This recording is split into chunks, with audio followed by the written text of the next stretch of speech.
देश की एक बड़ी शख्सियत नेताजी सुभाष चंद्र बोस के परपोते चंद्र कुमार बोस, इन्होंने बीजेपी से अपना इस्तीफा दे दिया है।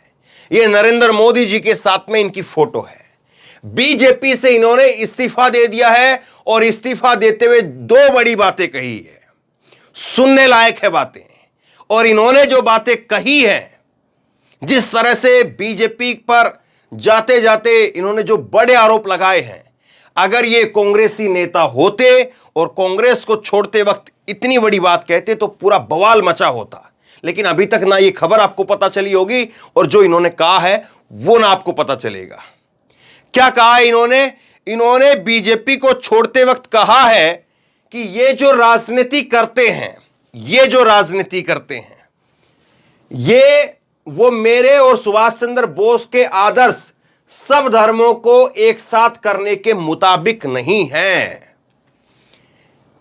सुभाष चंद्र बोस के परपोते इस बात को कह रहे हैं कि ये जो राजनीति करते हैं, ये जिस तरह की राजनीति करते हैं, वो राजनीति मेरे और सुभाष चंद्र बोस साहब के जो आदर्श थे कि सब धर्मों को एक साथ लेकर के हम चलेंगे, उसके खिलाफ है। उस तरह की राजनीति नहीं है। इसलिए मैं आज इस बीजेपी को छोड़ना चाह रहा हूं। दूसरी बड़ी बात इन्होंने कही है, इंडिया बनाम भारत का जो मुद्दा बनाया जा रहा है, उसको लेकर के इन्होंने कहा कि ये फिजूल की, ये बिल्कुल अनावश्यक, इस तरह की बहस की कोई जरूरत नहीं है। आगे डिटेल में मैं आपको बताता हूं कि ये क्या कह रहे हैं कि कोई जरूरत नहीं है। ये नरेंद्र मोदी सरकार या उसके चाहने वाले जो लोग, सलाहकार जो भी हैं, जो करना चाहते हैं इंडिया का नाम हटाकर के भारत, इसकी कोई जरूरत नहीं है। भारत में और बहुत सारे मुद्दे हैं, उन पर काम होना चाहिए। तो दो बड़ी बातें इन्होंने अपने इस्तीफे के रूप में कही है और सोचिए कहीं पर कोई जिक्र नहीं है। इतनी बड़ी शख्सियत नेताजी सुभाष चंद्र बोस के परपोते हैं ये। इन्होंने बीजेपी 2016 के अंदर ज्वाइन की थी। 2019 के बाद में करीब 3-4 साल से जो है वो बीजेपी के अंदर एक्टिव नहीं थे, देख लिया था कि बीजेपी क्या है। लेकिन अब कह रहे हैं कि मुझसे नहीं रहा जाता। आज जिस तरह की बीजेपी है, उस बीजेपी में मैं नहीं रह सकता हूं। ये बातें इन्होंने कही है। आगे सुनिए जरा। नेताजी सुभाष चंद्र बोस के पोते चंद्र बोस ने भारतीय जनता पार्टी बीजेपी से इस्तीफा दे दिया। पिछले कुछ समय से उन्हें लगातार बीजेपी की नीतियों का आलोचना करते देखा जा रहा था। इस्तीफा देने से पहले उन्होंने कहा, इंडिया बनाम भारत के मुद्दे पर अपनी राय रखी। चंद्र बोस ने कहा कि इसकी नाम बदलने की जरूरत नहीं थी। सरकार को दूसरे अहम मुद्दों पर ध्यान देना चाहिए। नेताजी के पोते और बीजेपी नेता चंद्र बोस ने इंडिया नाम बदलने पर भी सवाल उठाया। उन्होंने कहा कि संविधान में अभी भारत के राष्ट्रपति जैसा कोई संवैधानिक पद अस्तित्व में नहीं है। ऐसे में राष्ट्रपति मुर्मू भारत के राष्ट्रपति के रूप में G20 के लिए निमंत्रण कैसे जारी कर सकती है। इन्होंने तो एक और बड़ा सवाल खड़ा कर दिया है। असल में यह कोई मुद्दा ही नहीं है, क्योंकि हम पहले से कहते आए हैं इंडिया यानी भारत। अब बताइए, इस परिवार से ज्यादा जो है वो बीजेपी के अंदर लोग राष्ट्रवादी होंगे क्या, या ये परिवार राष्ट्रवादी है? ये परिवार जो कि नेताजी सुभाष चंद्र बोस का परिवार है, उनके परपोते हैं ये ज्यादा राष्ट्रवादी है या नरेंद्र मोदी, भाजपाई और तमाम लोग जो है वो ज्यादा राष्ट्रवादी हैं? हालांकि मेरी नजर में सब देश में चाहे कोई भी सामान्य नागरिक है, वो सब राष्ट्रवादी देश के लिए काम करता है। चाहे वो किसी धर्म का हो, किसी मजहब का हो, चाहे कोई हाई प्रोफाइल आदमी हो, चाहे कोई सामान्य नागरिक हो, मेरी नज़र में सब राष्ट्रवादी हैं, सब देश के लिए काम करते हैं, सब देश से प्यार करते हैं। लेकिन जिस तरह से सवाल उठाए जाते हैं ना, उस पर मैं बात कर रहा हूं। जिस तरह से कहा जाता है कि देखो देखो, ये तो इंडिया की बात कर रहे हैं, ये तो अंग्रेजों के गुलाम हैं, हम भारत की बात कर रहे हैं, हम राष्ट्रवादी हैं, हम भारत की सनातन संस्कृति को बचा रहे हैं, ये कर रहे हैं, वो कर रहे हैं। जो तमाम लोग इस तरह की ढोल पीटते हैं, क्या वो नेताजी सुभाष चंद्र बोस के परिवार से बड़े लोग हैं? क्या उनके अंदर ज्यादा राष्ट्रवाद है? सोचिए जरा इस बात को। आगे देखिए, सुभाष चंद्र बोस के परपोते साहब ने जो है वो आगे क्या कहा सुनिए। चंद्र बोस ने इस्तीफे पर कहा कि 2016 में बीजेपी में योगदान किया था, तब ये शामिल हुए थे और अमित शाह ने शामिल कराया था। पीएम मोदी के नेतृत्व में मुझे अच्छा लगा। बीजेपी में शामिल होने के बाद लगा कि ये जो राजनीति करते हैं वो राजनीति नेताजी सुभाष चंद्र बोस के आदर्श हम सबको एक साथ करने के मुताबिक नहीं है। उन्होंने नेताजी सुभाष चंद्र बोस सांप्रदायिक और विभाजन की राजनीति के खिलाफ हमेशा लड़ाई लड़ी है। ये लाइन जो है ना, सबसे ज्यादा चोट पहुंचाने वाली लाइन है। ये लाइन ऐसी है कि इसी वजह से इनके इस्तीफे का जिक्र कहीं नहीं होगा। इन्होंने कहा है कि हमेशा नेताजी सुभाष चंद्र बोस ने जो लड़ाई लड़ी वो लड़ाई हमेशा से सांप्रदायिक और विभाजन की राजनीति के खिलाफ लड़ी थी। बांटने वाली जो विचारधारा है, बांटने वाली जो राजनीति है, उसके खिलाफ लड़ाई लड़ी नेताजी सुभाष चंद्र बोस ने। और आज की जो राजनीति है वो कुछ उसी तरह की हो गई है, इसलिए मैं उस राजनीति के अंदर नहीं रह सकता हूं, मैं इस्तीफा दे रहा हूं। यह बात कही है। आगे सुनिए, बीजेपी में इनका शामिल होने का उद्देश्य क्या था। जब ये पूछा गया, न्यूज एजेंसी पीटीआई से बात करते हुए चंद्र कुमार बोस ने कहा कि मेरा उद्देश्य बीजेपी में शामिल होने का शर्त चंद्र बोस, नेताजी सुभाष चंद्र बोस की धर्मनिरपेक्ष विचारधारा को देश के सामने रखना था। मैंने स्पष्ट तौर पर कहा था कि आजाद हिंद मोर्चा का गठन किया जाए, मुझे इस मोर्चा का नेतृत्व दिया जाए, लेकिन इसका गठन कभी नहीं किया गया। देश में जो है बहुत सारे लोग कहते हैं कि मोदी जी ने 15 लाख का वादा किया, पूरा नहीं किया। मोदी जी ने 2 करोड़ नौकरियों का वादा किया, पूरा नहीं किया। मोदी जी ने कहा कि अब की बार महिलाओं पर बहुत अत्याचार और अब की बार जो है मोदी सरकार, लेकिन उसके बाद में विनीश फोगाट जैसे जिनको अपनी बेटियां बोलते थे उन पर चुप्पी साध ली, किसानों पर चुप्पी साध ली। लेकिन देश में एक नहीं, 2 नहीं, मोदी के वादे सताए हुए, मोदी के वादे सताए हुए जो है वो नेताजी सुभाष चंद्र बोस का परिवार भी है।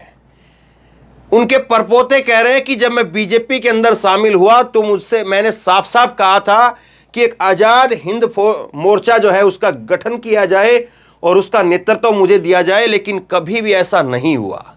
कभी भी ऐसा कोई मोर्चा बनाया ही नहीं गया। सोचिए जरा इस बात को। तो साहब ये बातें इन्होंने कही है। अब विपक्ष ये बातें कहता है तो लगता है कि नहीं साहब, सोनिया गांधी कह रही है तो सोनिया गांधी कहाँ की राष्ट्रवादी हैं। मतलब यही इसी प्रकार के जो है निचले स्तर के जो है वो कमेंट किए जाते हैं, इसी प्रकार के निचले स्तर के जो है वो उनके काउंटर दिए जाते हैं कि सोनिया गांधी कैसे कह सकती हैं। देखिए आज सोनिया गांधी जी ने जो है वो चिट्ठी लिखी है नरेंद्र मोदी जी को, संसद के स्पेशल सत्र को लेकर के चिट्ठी लिखी है और उन्होंने 9 एजेंडे सामने रखे हैं। 9 एजेंडे सामने रखे हैं सोनिया गांधी ने, और उन्होंने कहा कि आप महंगाई बेरोजगारी पर चर्चा कीजिए संसद के स्पेशल सत्र के अंदर। सरकार ने एमएसपी को गारंटी कानूनी देने की बात कही थी, उसकी मौजूदा स्थिति के ऊपर बात हो कि उसको लेकर के कितना काम हुआ है। अडानी मामले पर जेपीसी की मांग जो है हमारी है और उस पर जेपीसी बनाई जाए। संघीय ढांचों पर हो रहे हमले और गैर बीजेपी शासित राज्यों को उनके अधिकारों से वंचित किए जाने पर भी चर्चा होनी चाहिए। बीजेपी हिमाचल में आई बाढ़ और सूखे, बाढ़ जैसी आपदा और कई राज्यों में बनी अत्यधिक सूखे की स्थिति के ऊपर भी बात होनी चाहिए। लद्दाख, अरुणाचल प्रदेश में सीमा पर चीन के अतिक्रमण पर बात होनी चाहिए, चर्चा होनी चाहिए। हरियाणा जैसे अनेक राज्यों में फैले सांप्रदायिक तनाव पर बात होनी चाहिए। मेवात जैसे जो कांड लगातार हो रहे हैं उन पर बात होनी चाहिए। मणिपुर की हिंसा पर सरकार स्थिति स्पष्ट करे कि मणिपुर पर अभी भी आग क्यों लगी हुई है।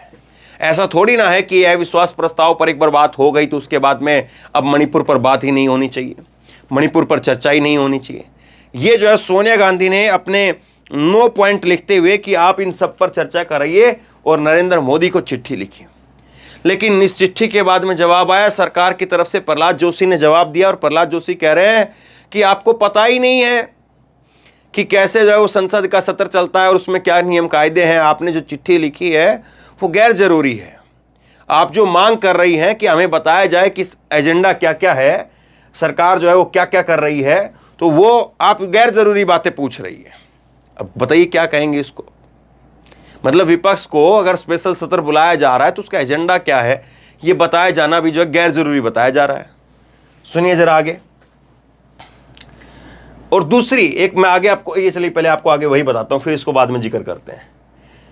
ये जो है वो एएनआई की तरफ से ट्वीट किया गया कि कल संसदीय दल की अध्यक्ष, कांग्रेस संसदीय दल की अध्यक्ष सोनिया गांधी की अध्यक्षता में संसदीय दल की बैठक हुई। इसके बाद में कांग्रेस अध्यक्ष मल्लिकार्जुन खड़गे के आवास पर इंडिया गठबंधन के नेताओं की बैठक हुई और हमने तय किया कि हम संसद के विशेष सत्र का बहिष्कार नहीं करेंगे। यह जनता के मुद्दों को सामने रखने का हमारे पास में मौका है।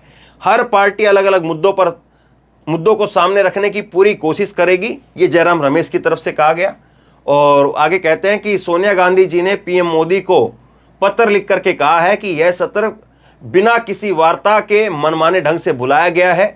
पार्टी विशेष सत्र से पहले पार्टियों से बात कर एक कार्यसूची तैयार की जाती है, लेकिन इसके हमारे पास में जानकारी नहीं है। बुलेटिन के विशेष सत्र में 5 दिनों सरकारी बिजनेस की बातें लिखी गई हैं जो नामुमकिन है। हमने ठाना है कि हमने पिछली बार जो मुद्दे उठाए थे हम उनको फिर उठाएंगे। तो कांग्रेस पार्टी इन सब चीज़ों को कह रही है, लेकिन बीजेपी कह रही है कि साहब ये तो बेफिजूल की बातें कर रहे हैं। ये जो 9 मुद्दों की बात कर रहे हैं कि मणिपुर में क्या हो रहा है, मेवात में क्या हो रहा है, अडानी के ऊपर जो है जेपीसी क्यों नहीं, ये तो सारी बातें हो चुकी है पहले, अब इनका जिक्र क्यों हो। लेकिन कांग्रेस कह रही है कि जेपीसी पर तो हम बात करेंगे ही करेंगे, अब भी करेंगे, आगे भी करेंगे, बजट सत्र में भी करेंगे और शीत सत्र में भी करेंगे। हम करेंगे बात, जब तक आप जेपीसी नहीं बनाओगे हम तब तक उस अडानी पर बात करेंगे, क्योंकि अडानी पर बात होगी तभी जो है वो बातें निकल करके सामने आएगी, जेपीसी बनेगी तभी सच सामने आएगा। दूसरा वो कह रहे हैं कि मेवात पर, मणिपुर पर बात क्यों ना हो। मणिपुर पर जो है क्या शांति आ गई है, क्या हो रहा है मणिपुर पर। ऐसा थोड़ी है कि एक बार अविश्वास प्रस्ताव आया और उसके बाद भूल जाए। और इसी तरह से एमएसपी की गारंटी कानून आपने बनाने की बात कही थी, क्या हुआ है उस पर अभी तक, बताइए जरा। तो सरकार इन सब मुद्दों पर बात करेगी कि नहीं करेगी मालूम नहीं। सरकार के पास में नए नए मुद्दे होते हैं। और इसमें आप एक चीज और देख लीजिए, मोदी जी उनके समर्थक जो है वो एक तरफ लगे हुए हैं कि India Bharat, India Bharat, Bharat India, India India Bharat. लेकिन अपने आप खुद से जो है अब 2 चीजें निकल करके सामने आ चुकी थी। एक तरफ जो है वो राष्ट्रपति जी का निमंत्रण, और दूसरी तरफ जो है नरेंद्र मोदी जब इंडोनेशिया गए तो उनकी तरफ से एक लेटर जो है वो उस पर भी प्राइम मिनिस्टर ऑफ भारत लिखा था। लेकिन अब जब वो इंडोनेशिया गए हैं तो इंडोनेशिया रवाना होने से पहले पीएमओ का जो बयान आया है उसमें इंडिया शब्द का इस्तेमाल किया गया है। पीएम मोदी ने अपने बयान में देश के लिए इंडिया का इस्तेमाल हुआ। मतलब ये भी एक खबर बन रही है अब कि भारत के प्रधानमंत्री ने देश का जिक्र करते हुए इंडिया शब्द का जिक्र किया है। यह खबर है आज के दौर में। बताइए क्या दुर्भावना, इसको जो है दुर्भाग्य कहेंगे। अब देखिए इसमें जो बताया जाता है ना कि हम उस देश में जा रहे हैं तो क्या है जो हमारी पॉलिसी होगी, तो इसमें यहां पर साफ तौर पर लिखा हुआ है कि important pillar of India's act east policy. तो इंडिया शब्द का जो है वो यहां पर इस्तेमाल किया गया है, भारत एक्ट पॉलिसी जो है वो जिक्र नहीं किया गया है। तो सोचिए जरा किस तरह की राजनीति आज हो रही है। आपको, हमको, सबको जो है कहां पर जो है वो उलझाया जा रहा है, लेकिन उसके बाद में चीजें कहां पर कैसे कैसे हो रही है। और शायद इसीलिए जो है अब लोगों को लगने लगा है कि बीजेपी एक ऐसी राजनीति कर रही है जिसका कोई मतलब नहीं है, जिसका कोई औचित्य नहीं है, और वो राजनीति केवल लोगों का ध्यान भटकाने के लिए, लोगों को उलझाने के लिए है। बीजेपी एक ऐसी राजनीति कर रही है जो धर्मों को बांटने की राजनीति है, ऐसे लोगों को लगने लगा है। और इसीलिए अब बीजेपी को लोग टाटा बाय बाय कह रहे हैं। सोचिए कितनी बड़ी खबर है, कितनी बड़ी हस्ती है, लेकिन इनका कोई जिक्र नहीं हो रहा है। और अगर भाजपा की बजाय अगर ये कांग्रेस से छोड़ करके गए होते और कांग्रेस के बारे में अगर कह दिया होता कि कांग्रेस सेकुलर पार्टी नहीं है, कांग्रेस तो जो है वो एक धर्म के प्रति झुक गई है, कांग्रेस में मुसलमानों के प्रति अपीजमेंट है, अगर ये कह दिया होता तो देखिए फिर क्या बवाल मचता। कैसे नोएडा के एंकर चीख चीख करके, चिल्ला चिल्ला करके इस पर घंटों घंटों की बहस करते। अब इस खबर को आप लोगों तक पहुंचाइए, लोगों को बताइए कि क्या हो रहा है और किस तरह से हो रहा है, और कितनी बड़ी बड़ी शख्सियत जो है वो क्या क्या बात मोदी सरकार के बारे में कह रही है, मौजूदा बीजेपी के बारे में कह रही है। आगे तक इस खबर को पहुंचाइए, लोगों तक पहुंचाइए। और आप क्या सोचते हैं नीचे कमेंट बॉक्स में लिख करके मुझे जरूर बताइए। और इसी तरह की तमाम खबरों के लिए ऑनलाइन न्यूज इंडिया को सब्सक्राइब कीजिए, साथ में जो बेल आइकन है घंटी उसको जरूर दबाइए, ताकि जैसे ही कोई खबर अपलोड करें उसकी नोटिफिकेशन सीधे सबसे पहले आपको मिल सके। और अगर ये वीडियो फेसबुक पर देख रहे हैं तो फेसबुक पर हमारे पेज को लाइक कीजिए, फॉलो कीजिए और इस खबर को शेयर कीजिए। धन्यवाद।